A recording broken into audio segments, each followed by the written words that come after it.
پہلے تو میں نے مسلمانوں کے اخلاق سنے تھے، اب تو میں نے دیکھ بھی لیے، پر یہ بتا جب 12,000 آیا تھا جان کیوں نہیں چھڑائی؟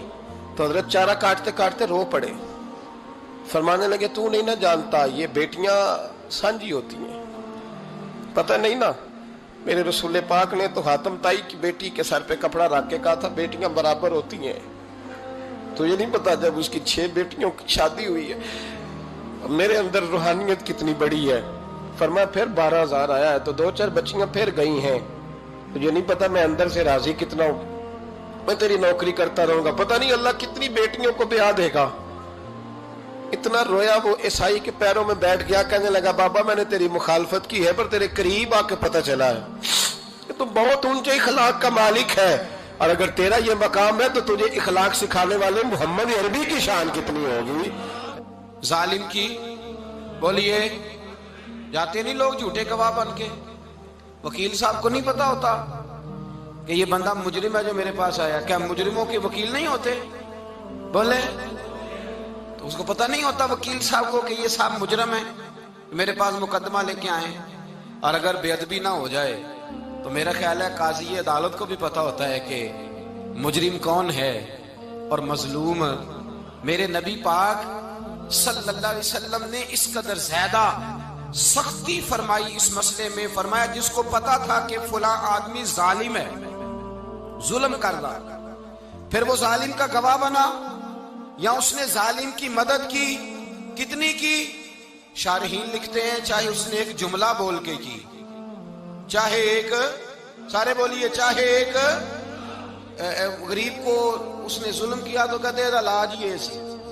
چاہے ایک جملہ بول کے کی، شارحین اس حدیث کی شرح میں لکھتے ہیں ایک جملہ بول کے چاہے مدد کی، جس بندے نے کسی ظالم کی مدد کی کسی مقدمے میں یا کسی صورت میں اور اسے پتا تھا یہ ظالم ہے، میرے نبی پاک صلی اللہ تعالی علیہ وسلم فرماتے ہیں اگر اس نے مدد کی، ابھی ظالم کی بات نہیں ہو رہی، ظالم کے مددگار کی بات ہو رہی، اگر کسی نے ظالم کی مدد کی تو حضور فرماتے ہیں خدا بھی اس سے بری و ذمہ ہے، رسول بھی اس سے بری و ذمہ ہے۔ سنبھال کے رکھے اپنی نمازیں، قربانیاں، حج، زکوٰۃ سنبھال کے رکھے۔ اگر ظالموں کا مددگار ہے، الیکشن آ لینے دے، آپ کو نظر آ جائے گا کون کون ظالموں کا مددگار ہے، نظر آ جائے گا۔ اپنی جیب سے لوگ پیسے دے کے ظالموں کی مدد کریں گے، ان کے فلیکس چھپوائیں گے، بورڈ لگوائیں گے، جیبوں سے پیسے دے کے۔ ہم نے خود آگ لگائی ہے چمن میں اپنے، بے سبب گردشی ایام کو الزام نہ دو، ہم نے خود نور کا ظلمت سے کیا ہے سودا، کر کے توہین سحر شام کو الزام نہ دو۔ ظالموں کے مددگار میدان میں آ گئے، یہ چھوٹا لفظ نہیں، میرے حبیب پاک صلی اللہ علیہ وسلم نے فرمایا جو ظالم کا مددگار ہے سن لے جو سجن کے ساتھ کچہری جاتا ہے، وہ یاد رکھے جو دوست کا گواہ بنتا ہے، وہ یاد رکھے جو کہتا ہے میں مانگی گیا تھا، مجھے بلایا گیا تھا قبضہ چھڑانے کے لیے کسی غریب بیوہ کی جائیداد پہ، وہ سن لے تو مدد کر کے نہیں آیا، تو خدا کے ذمے سے نکل گیا ہے۔ رسول پاک نے فرمایا تیرا میرا تعلق ختم ہو گیا، تو ظالم کا مددگار ہو گیا، پھر تو کہتا میں بے چین ہوں، میں بے قرار ہوں، میں آزمائش کا شکار ہوں، پلٹ کے دیکھ تو صحیح تیرا گناہ کتنا بڑا ہے۔ میرے نبی پاک صلی اللہ علیہ وسلم کا ایک اور فرمان سن لیں، ابن ماجہ ابو داؤد میں موجود ہے، اس حدیث کو آپ نے یاد کر لینا ہے، کر لیں گے انشاءاللہ، سارے کہیے انشاءاللہ، کر لیں گے یاد۔ حضور صلی اللہ علیہ وسلم نے فرمایا اگر تو ظالم کی مدد کرے گا نا، یہ لفظ دل کی تختی پہ لکھ لینا، یہ مکافات عمل ہے، مکافات عمل دنیا، ادھر کرو گے تو ادھر بھرو گے۔ فرمایا اگر تو کسی ظالم کی مدد کرے گا، سن لے حضور کا فرمان ہے، اگر تو ابن ماجہ ابو داؤد سیاہ میں موجود ہے، فرمایا اگر تو کسی ظالم کی مدد کرے گا تو رب تعالیٰ مرنے سے پہلے تیرے اوپر بھی ظالم کو مسلط کر دے گا، تیرے اوپر بھی ایک دفعہ ظلم ضرور ہوگا اگر تو ظالم کی، وہ کسی صورت میں بھی ہو سکتا ہے، کسی صورت میں بھی تیرا بیٹا ہی اٹھ کے ظلم کر دے گا، تو الجھ جائے گا، کسی نہ کسی جگہ تیرے لیے تباہی کا سامان ہوگا، تیرے اوپر ظلم ہوگا، اس لیے کہ تو ظالموں کا مددگار ہے۔ چاہیے یہ تھا کہ تو مظلوم کی مدد کرتا، انسانی ایمانی یقین کا فریضہ سر انجام دیتا، تو ظالموں کا مددگار ہو گیا۔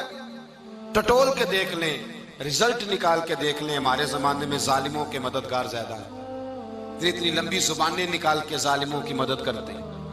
بڑے بڑے کالم نویس اللہ نے انہیں قدرت دی لکھنے کی، تو اپنا قلم ظالموں کی مدد میں خرچ کرتے ہیں۔ وہ لوگ جن کو اللہ تبارک و تعالیٰ نے قدرت دی، ہمت دی، طاقت دی، کچھ لوگ ان کے حلقہ احباب میں، وہ اپنے لوگوں کو استعمال کر کے ظالموں کی مدد کرتے ہیں، ظالموں کی مدد کرتے ہیں۔ میرے نبی کریم سید عالم نور مجسم صلی اللہ علیہ وسلم نے فرمایا، اگر تو نے ظالم کی مدد کی تو جب تک تو توبہ نہیں کرے گا رب تجھ سے ناراض ہی رہے گا۔ اللہ تجھ سے، او بھائی جس سے رب بھی ناراض ہو گیا، نہ کھانا نہ پینا نہ سونا نہ جاگنا نہ نیند، پھر تیری ہر چیز تیرے لیے آزمائش ہو جائے گی، پھر تیرا سایہ بھی تیرے لیے خوف کا سامان بنے گا، پھر زندگی جیتی جاگتی لاش بن جائے گی، تو اپنے کندھوں پر اپنی میت اٹھائے پھرے گا جب تو ظالم کا مددگار ہوگا۔ اور نبی پاک صلی اللہ علیہ وسلم نے فرمایا ظالموں کا مددگار بھی ظالم ہوتا ہے، ظالموں کا مددگار بھی، سارے بولے ظالموں کا مددگار بھی نہیں، کو نہیں، آپ سارے نہیں بولے، ایک دفعہ بولے ظالموں کا مددگار بھی، پکی بات ہے، ظالموں کا مددگار بھی۔ اللہ اکبر، جس کا یارانہ ہو، جس کا دوستانہ ہو، جو کہے میں نے نا اس کو اوکھے ویلے کے لیے ظالم کو یاد رکھا ہوا ہے۔ کبھی مشکل میں رکھے نہیں ہوئے لوگوں نے ظالم دوست، کہتے میں نے رکھے ہوئے ہیں، بلکہ ہمارے دیہات میں تو کہتے ہیں میں نے بازو بنائے ہوئے ہیں۔ کس کو بازو بنا لیا؟ ظالم بھی کبھی بازو ہوتا ہے، جو ظلم کی تلوار لیے میدان میں کھڑا ہے۔ قارون، حامان، فرعون، نمرود کا حال نہیں لوگوں نے دیکھا؟ اپنے زمانے میں آپ نے کتنے لوگ نہیں دیکھے جن کے سائے سے، آواز سے لوگ کانپتے تھے؟ پھر پولیس کی گاڑیوں میں وہ اس طرح مردہ پڑے کہ دنیا نے تماشا دیکھا ان کا۔ یہ رنگ ہم نے دیکھے نہیں اپنے آنکھوں سے۔ فرمایا ظالم کا مددگار بھی، جو کار میں بٹھا کے لے کے گیا وہ بھی ظالم، جس نے چائے پلائی وہ بھی، جس شخص نے کھانا کھلایا وہ بھی، جو کچہری تک ساتھ گیا وہ بھی، جس نے فلیکس کے نیچے، بڑے شرابی کے نیچے چھوٹی اپنی فوٹو لگائی وہ بھی، جو ووٹ کی پرچی ڈالنے گیا وہ بھی۔ کہہ دینا باہر نکل کے کہ حضرت صاحب نے سیاسی تقریر کی ہے، کہہ دینا، پر بات تو سچی ہے نا۔ خوگرے حمد سے تھوڑا سا گلا بھی سن لے، خوگرے حمد سے تھوڑا سا بھی گلا۔ امام مالک کے پاس ایک بندہ آیا، اس نے کہا حضور میں درزی ہوں، ایک ظالم بادشاہ مجھ سے کپڑے سلواتا ہے، میں تو ظالموں کا مددگار نہیں نا۔ ایک ظالم بادشاہ مجھ سے، حضور میں تو مددگار نہیں نا ظالموں کا، جو فرمایا ظالموں کا مددگار بھی ظالم ہوتا ہے، تو کپڑے لے کے آتا ہے میں سی کے دے دیتا ہوں، ذمہ داری نہیں۔ یہ ایک آدمی دکاندار ہے، اس سے کوئی بندہ چیز خریدنے آئے گا تو تھوڑی کہے گا میں نے نہیں دینی، تو دے گا۔ کوئی بندہ اگر کسی شخص سے کوئی کام کہتا ہے جو اس کی فیلڈ ہے، اس کا شعبہ ہے، اس کا معاش کا وہ سلسلہ ہے، کہتے ہیں یا رسول اللہ صلی اللہ علیہ وسلم ظالموں کا مددگار بھی ظالم، حضور نے فرما دیا۔ تو امام مالک سے بندے نے مسئلہ پوچھا، دل کی تختی پہ لکھنے والی باتیں ہیں، کہا حضور میں درزی ہوں، ظالم کپڑے سلواتے ہیں، میں تو مددگار نہیں نا۔ امام صاحب کہنے لگے نہیں، مددگار تو وہ ہوگا جو تجھے سوئی دھاگا فراہم کرے گا، تو پورے کپڑے سی کے دیتا ہے، تو خود بہت بڑا ظالم ہے، تو پورے سوٹ سی کے دیتا ہے، تو بہت بڑا ظالم خود ہے۔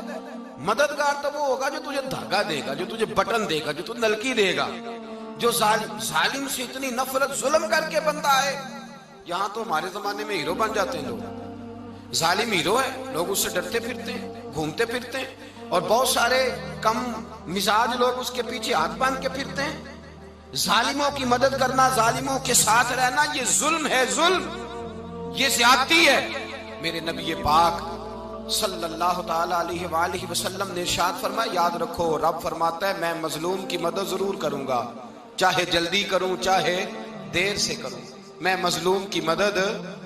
اور حضور صلی اللہ علیہ وسلم نے فرمایا ہے، حضرت معاذ بن جبل کہتے ہیں حضور نے مجھے یمن کا گورنر بنایا، جب میں جانے لگا نا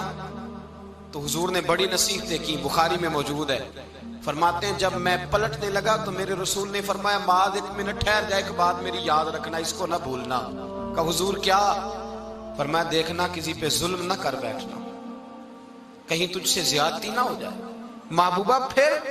حضور نے فرمایا سن میرے معاذ، میں تجھے گورنر بنا رہا ہوں، زیادتی نہ کر بیٹھنا۔ یا رسول اللہ صلی اللہ علیہ وسلم کیا ہوتا ہے؟ تو میرے کریم نے فرمایا جب مظلوم دعا کے لیے ہاتھ اٹھاتا ہے تو عرش کا مالک کہتا ہے فرشتوں پیچھے ہٹ جاؤ، عرش کا مالک کہتا ہے فرشتوں پیچھے ہٹ جاؤ۔